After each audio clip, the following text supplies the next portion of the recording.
ভাতৰ থালিখন এনেকুৱা ধৰণৰ কৰিলোঁ। বিশেষকৈ আমাৰ আজি মানে ভাগিন জোৱাই আৰু ভাগিন আহিছিলে, তেওঁলোক থাকে বেংগলোৰত কৰ্মসূত্ৰে। আমাৰ এওঁ মানে বাইদেউৰ ল'ৰা জোৱাই আৰু ছোৱালী হয়।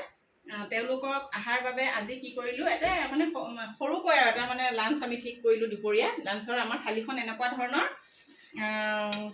ভাত আৰু লগতে আমাৰ এয়া নদীৰ আমাৰ ভাঙন মাছৰ জোল, আৰু আছে আপোনাৰ এইটো আমাৰ ঘৰুৱা লেচেৰা মাহৰ ভাজি, আমি লেচেৰা মাহ বুলিয়ে কওঁ।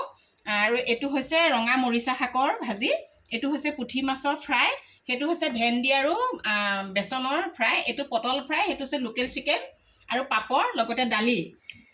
আজি এনেকুৱাই আমাৰ থালিখন। গতিকে খুব চিম্পুলকৈয়ে কৰিছোঁ। গতিকে আজি খাই চাওকচোন তেওঁলোকে কেনেকুৱা ধৰণৰ মই বনাইছোঁ। ইতিমধ্যে জোৱাই খাবলৈ লৈছে, আৰু মোৰতো হাজবেণ্ডেতো একদম দালি প্ৰথম ভাল পায়, তেওঁ দালিয়ে খাইছে আৰু। ঠিক আছে, এনেকুৱাই আজি দিছোঁ ৰ'ব খানি। এইটো ঘৰুৱা হয়, খাবা। দিম ৰ'ব।